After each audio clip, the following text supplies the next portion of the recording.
Howdy folks, welcome back to World of Tanks with the mighty Jingles. Time for another episode of the good, the bad and the ugly.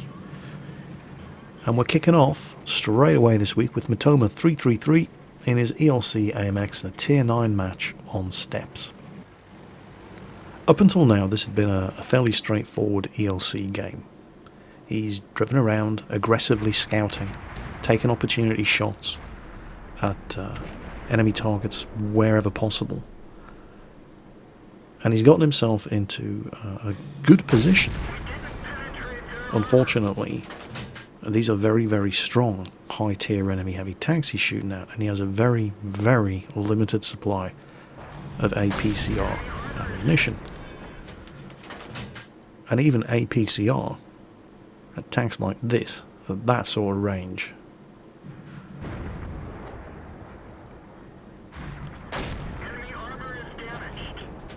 well, it's a bit of a penetration lottery. And now he's out of APCR ammo anyway, and is back to his standard AP. He only had 3 shots. And he's doing what he can. He's only taking shots at the sides of these tanks. But, it's an E75. It's a 4502B. And the front of an IS-6. You're going to hear, we didn't penetrate their armour an awful lot, especially at this kind of range.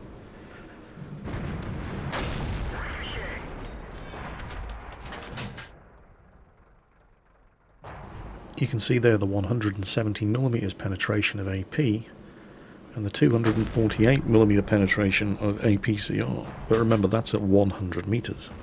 These guys are substantially further away than that. He's gonna have to get closer.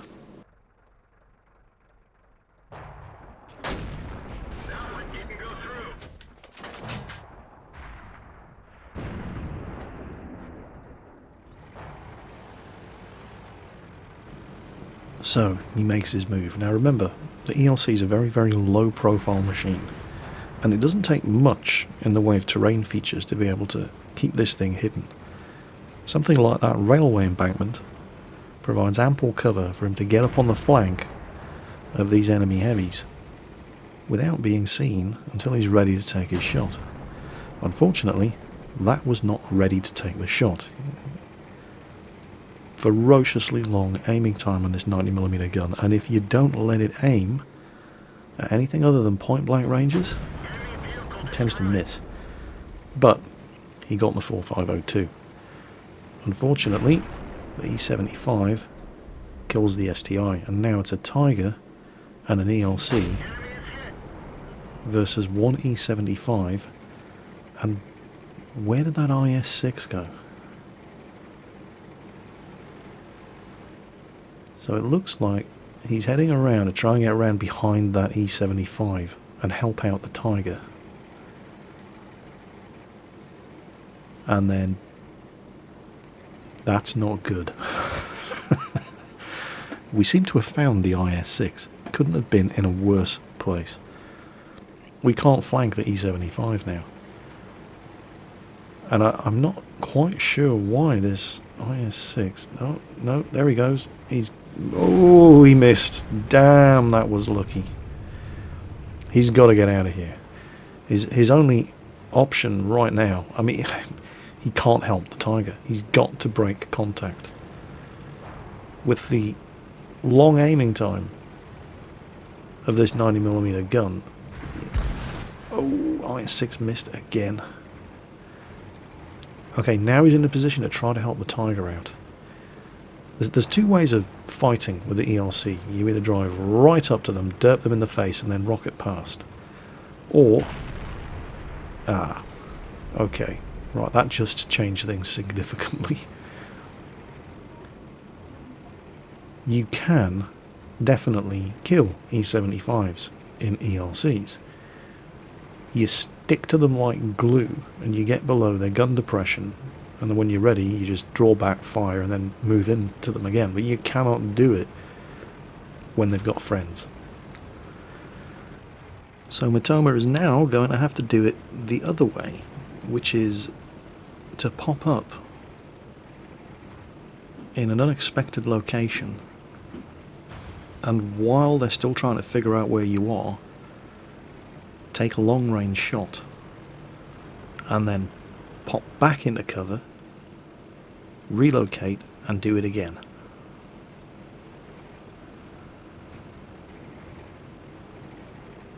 Now that E75's best chance is to go and sit in the cap circle and make Mitoma come to him, because you don't go chasing ELCs in tanks like E75s.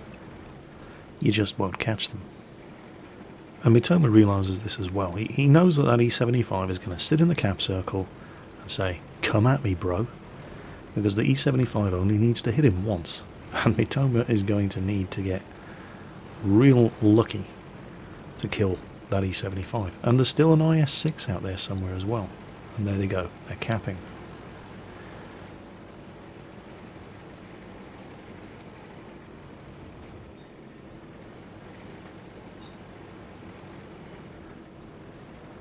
And there we go. He's using high explosive to guarantee some damage. Well, I say guarantee some damage, but even high explosive can bounce if it hits at the wrong angle. And so he relocates.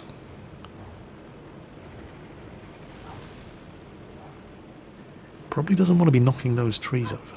His best chance of success here is popping up in a location where that E75 can't see him. Or can't see him until he's already taken his shot.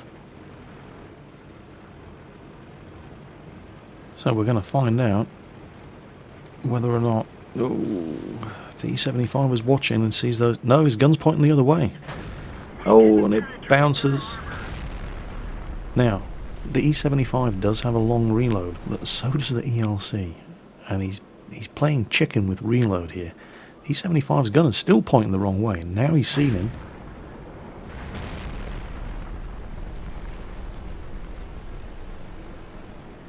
This is very risky. There we go, cap reset. And he did beat the E75's reload, but he's outstayed his welcome in that spot now. Don't forget, that IS-6 is still out there somewhere. Could be coming around trying to flank him. You know, you've got to be feeling sorry for that E75 driver. He's sitting there on a Top Gun. He's played a monster game. He's really worked hard in this match. And I don't see how he can win, because Mitoma can keep doing this over and over and over. In fact, he only needs to do it once more. Less than a minute of the game remaining. Even now that the IS-6 has finally arrived in the cap circle, Mitoma's gone right around the other side.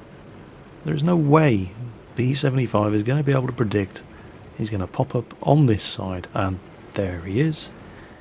Yeah, E75 has no idea where he is, and he can take all the time in the world to just plant another high explosive shot and then fall back and deny the win. So was that one good, bad or ugly? You be the judge.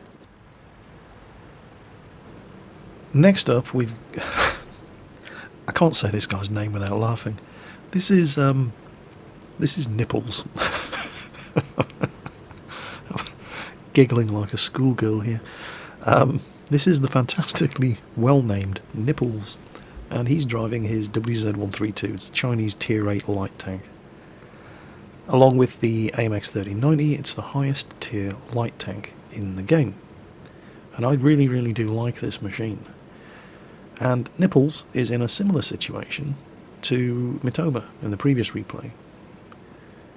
Driving a light tank in a Tier 9 match. Of course, the difference here is that whereas Mitoma was driving a Tier 5 light tank in a Tier 9 match, Nipples is... I'm going to stop laughing at his name sooner or later. Nipples is driving a Tier 8. And the camo rating of the WZ-132, just watch this. I'm going to assume that Nipples also has a very, very well trained camo skill crew. You notice he hasn't been spotted. Of course, he's not firing the gun either, which helps. At the moment, he's just passively spotting the enemy tanks coming around the corner of this Erlenberg encounter match. But, you know, when you see an ISU 152, why not take a shot? And yet, he didn't get spotted, even after firing the gun. So that's good.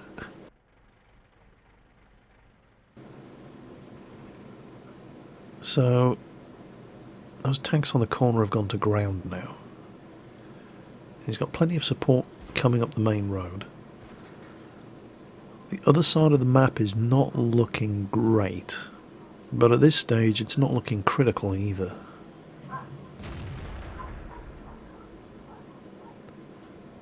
Now at this point he's no longer the one doing the spotting. So may as well start using the gun. And he still hasn't actually been spotted, despite firing.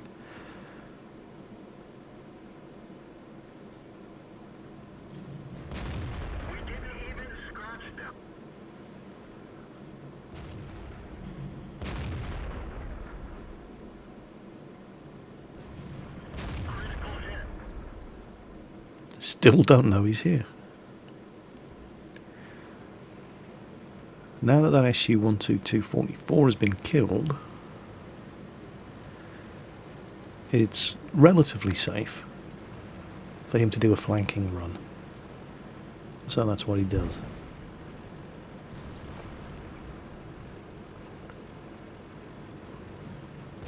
Checks his flank, making sure nobody has a line of fire on him. He comes up to clear the tree line. Make sure there's no artillery lurking around in here.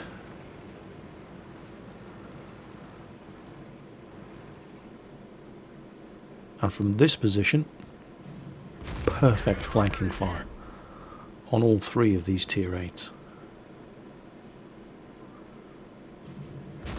There's just a slaughter on this side of the map now. But then again, the exact opposite is occurring over on the other side of the map, where the enemy team are cleaning up over on the west.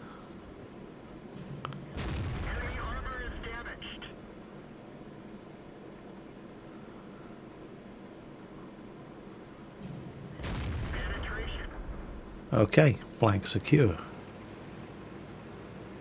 Time to go scumbag hunting. Now, to be fair to this M12 driver, he is not a scumbag.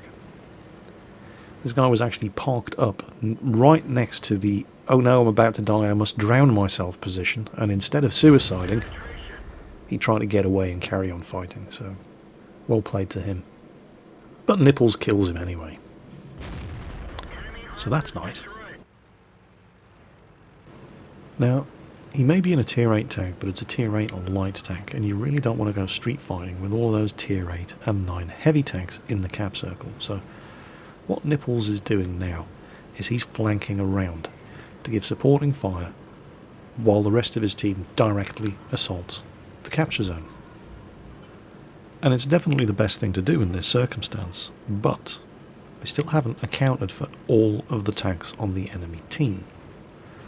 That T-29 in particular still hasn't been spotted again. But, you know, the point's pretty academic at this point. The enemy team are about to cap. Somebody needs to reset. There's 4 of them in the cap circle. And Nipples takes a bead on this T-34. And wow, that's like 50 capture points reset right there. It looked like the T-34 had the lion's share of the cap points. And he does it again. He's going for the T-20, but he just can't quite reload in time. Now hopefully that's caused enough panic to allow some of our guys to actually get into the cap circle and stop these guys. Oh, on fire, check that out. And he takes a hit. Okay, now, That's the first kill in the cap circle.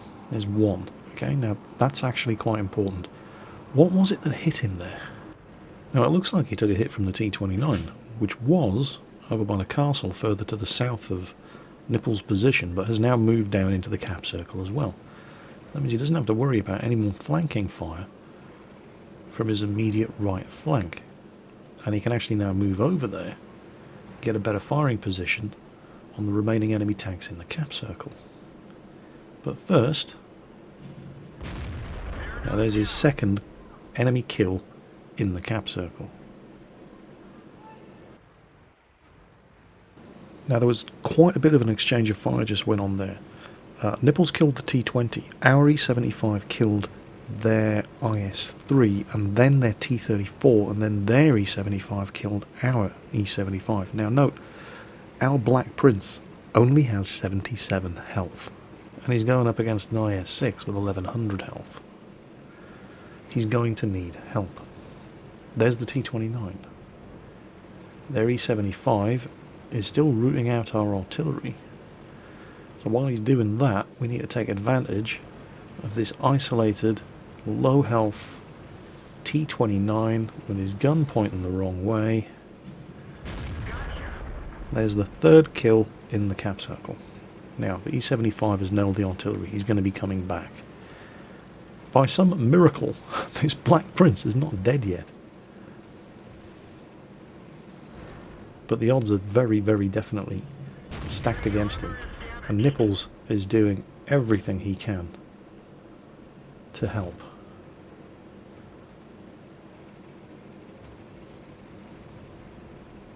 And either the Black Prince was being driven incredibly well, or the IS-6 was being driven incredibly poorly, or possibly even a combination of both. But the IS-6 made a real dog's dinner out of killing that Black Prince. Black Prince did not die easily, unfortunately. Yeah, I really don't know what that IS-6 is doing. But unfortunately it's now an IS-6 and an E-75 versus Nipples and his WZ-132. Okay, E-75 versus WZ-132. The IS-6 was not killed inside the cap zone. However, it looks like somebody else has just arrived in the cap circle. The E-75 has now initiated the cap timer. So now it's E-75 versus WZ-132. 2 tanks enter. Only one will leave. Now Nipples does have a very limited supply of APCR ammo. And I think he's going to need it because that is an E-75. So, they're both in the cap circle. Neither side is generating capture points. There's the cap reset. Nipples still hasn't actually fired any APCR yet. Now you can see what he's doing here. This is actually quite smart. He takes a shot and then he backs off, breaks contact and waits. He waits for the E-75 to drop off the radar. That means he will also have dropped off the E-75's radar, which gives him a 50-50 chance that the E-75's gun will be pointing the wrong way when he pops out to take the shot again. Now, that was interesting. Okay, that was a pretty badly aimed shot. However, look at the damage that he took. He only took 300 damage from that E-75 shot, and that tells us a couple of things that are going to be critical to the outcome of this game. He's not using the 128mm gun. That's not a fully upgraded E-75. And that's good, because he's not going to be doing 490 average damage. We can take another hit. However, he's going to have a much better rate of fire. So if the E-75 had been using the 128mm gun, we could let him fire and then get 2 shots in quite safely before he reloaded. But that's going to be very, very risky if he's using one of the 105mm guns. And he is using one of the 105mm guns. More importantly, where the hell did he go? Whoa! Didn't see that one coming. Things suddenly got a lot more interesting. And that was actually a very smart move from the E75 driver, because now he's not so far away from Nipples that Nipples is going to disappear from his radar, because they're within 50 meters of each other. He's always going to know around which side of the building Nipples is going to come out. So that was a very, very clever move.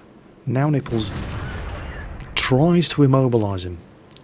He could have finished the game there and then if that shot had blown the E75's rear drive wheel off, because the E75's gun was on the other side of the building. The E75 would not have been able to return fire. Unfortunately, didn't work. Now things are not looking very good at all. Nipples has done well. I mean, yeah, he's now a one-shot kill for the E75 driver, but when he first started shooting at that E75, he had over 1,000 health. So the E75 has taken a battering. Unfortunately, Nipples is going to need to shoot him 2 or 3 more times to win this. The E75 only needs to hit him once. And he succumbs to a little bit of self-pity here, and I have to agree with the sentiments expressed by the enemy SU-122-44 driver. Yes, if you win this, it will be one of the best games you've ever played, but if you want it, you've got to earn it. Enemy team doesn't owe you anything. Okay, that could have been critical. The E75 fired, blew his tracks off, and then appeared to hesitate. And instead of taking the inevitable hit when Nipples repaired his tracks and popped out for a shot, and then closing in and firing again and killing him, he hesitated. And once again, he allowed Nipples to get back into cover and effectively reset the clock over and over and over again. This game should have been over. But the E75 is afraid of taking damage. See, an E75 is never ever going to outmaneuver a WZ-132 when you're playing chasey chasey, catchy catchy, killy killy around a building like this. But when he blew Nipples' tracks off, that was his opportunity to win the game. Yeah, Nipples was going to get to shoot him once more, but once more was all he was going to get. And that right there is the shot that won the game. E75 is immobilized, can't point his gun at him, game over. And that, incidentally, was Nipples' 4th kill inside the cap circle. And the reason I keep making mention of kills in the cap circle is because that earned him a DeLang Glades medal, which is one of the more rare epic medals in World of Tanks which you get for killing 4 or more enemy tanks inside the cap circle. And that's the first time I think I've ever seen one. So, well done to Nipples. More than double the damage and double the XP of the next best player on either team. DeLang Glades medal, Defender, and Top Gun. This next replay is one that I did actually mention on this week's Mingles with Jingles, in that I just could not believe what I was seeing. This is from, well, his name is just a random collection of numbers and letters, so we're going to call him Dave.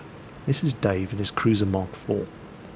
It's a British Tier 3 light tank, and I honestly do not know whether this is a good, bad or ugly replay. You know, you be the judge.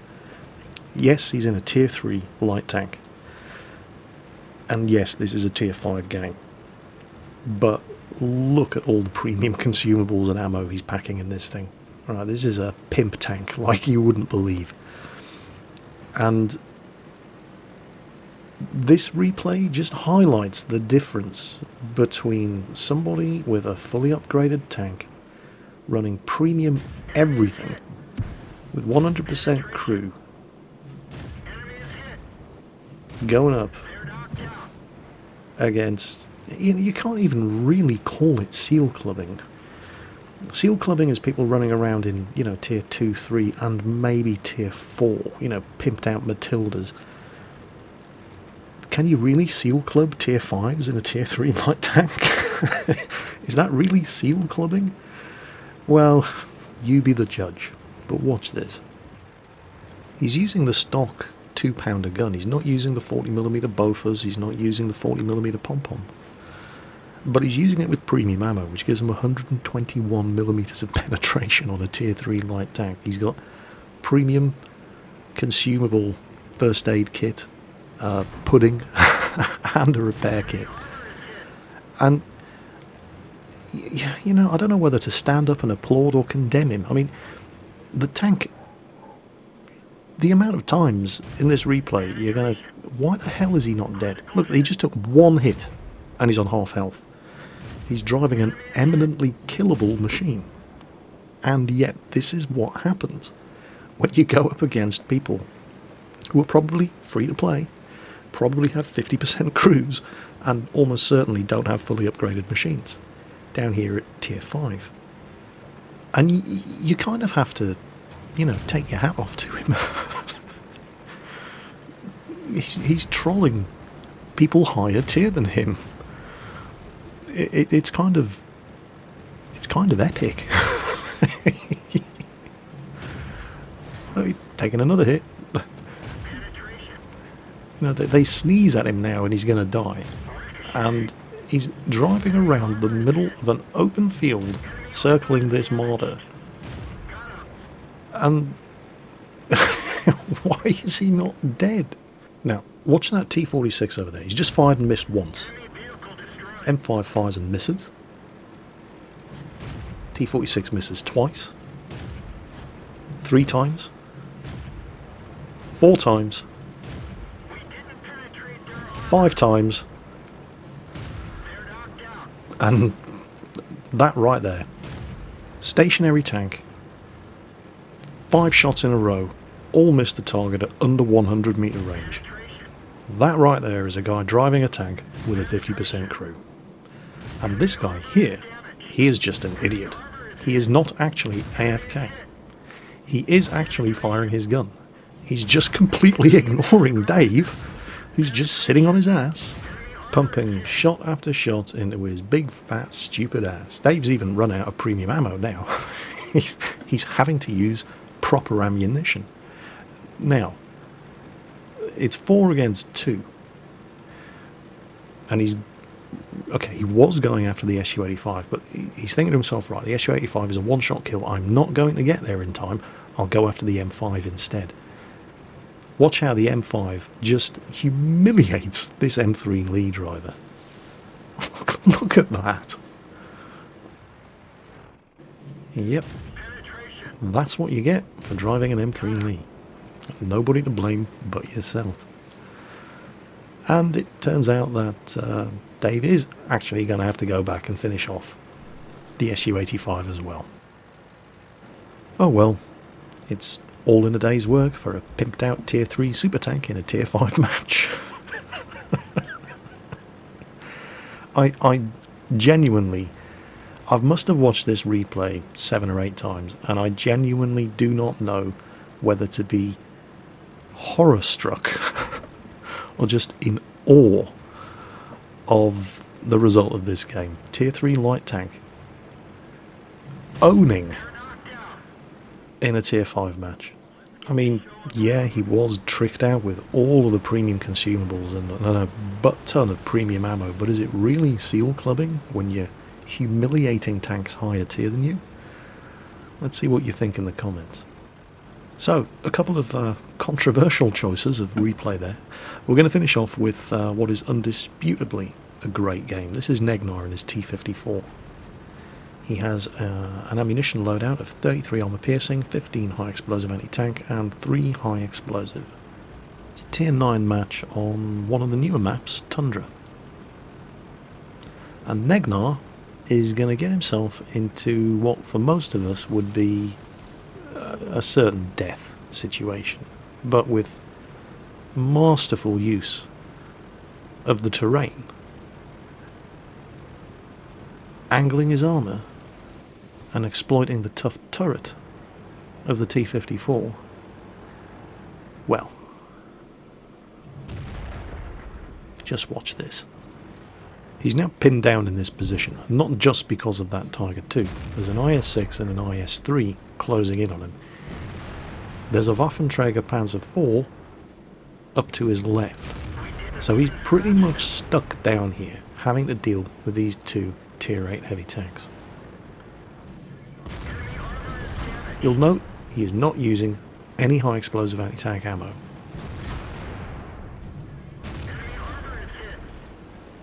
He keeps wiggling the armour. Look at that. Come on, son. Wiggle that ass. Wiggle it.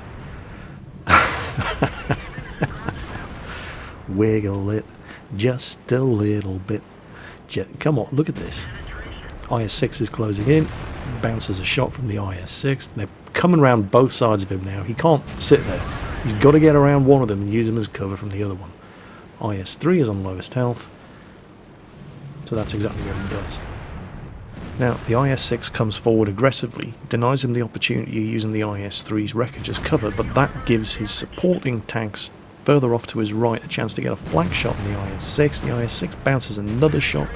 His turret takes another shot, potentially from that Waffenträger up there. And oh look, just when you thought his problems were over, here comes a Tier 9 heavy 4502B. But he's right back in exactly the same position he was in earlier, except now he's got two dead heavy tanks to provide cover for him. Of course, now he's trying to get through an angled 4502B, so he switches to the high explosive anti-tank ammo for this monster. And here comes a friendly IS-8. So things are actually looking quite good.